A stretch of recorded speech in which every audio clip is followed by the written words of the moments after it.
भारत माता तेरे चरणों में हम शीश चढ़ाने आए हैं, है कफन का कपड़ा जेबों में कुछ कर दिखलाने आए हैं।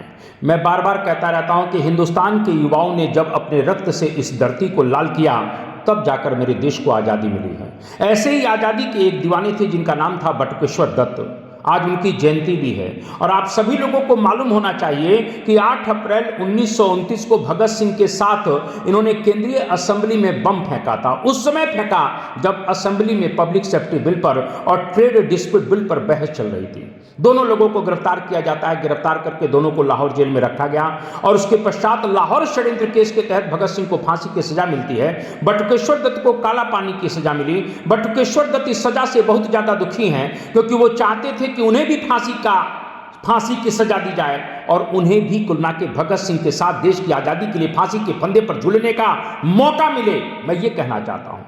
इस प्रकार से वो कहीं न कहीं एक तरह से काला पानी की सजा पूरी करते हैं और देश की आज़ादी के पश्चात वो गंभीर रूप से बीमार हो गए। दिल्ली एम्स में उनको भर्ती कराया गया और उनके हालत को जानने के लिए माँ विद्यावती कौर, जो भगत सिंह की माँ थी, जो बटुकेश्वर दत्त को अपना दूसरा पुत्र मानती थी, वो मिलने के लिए आती हैं और कहीं की माँ विद्यावती कौर कहती हैं कि देश की आज़ादी से पहले मैंने अपना एक पुत्र खो दिया, अब देश की आज़ादी के पश्चात जब दूसरे पुत्र से मिलने के लिए मैं आई हूँ तो आज वो अपनी अंतिम सांसें गिन रहा है। और यह कहते हुए इस प्रकार से माँ विद्यावती कौर फूट फूट कर रोने लगती हैं।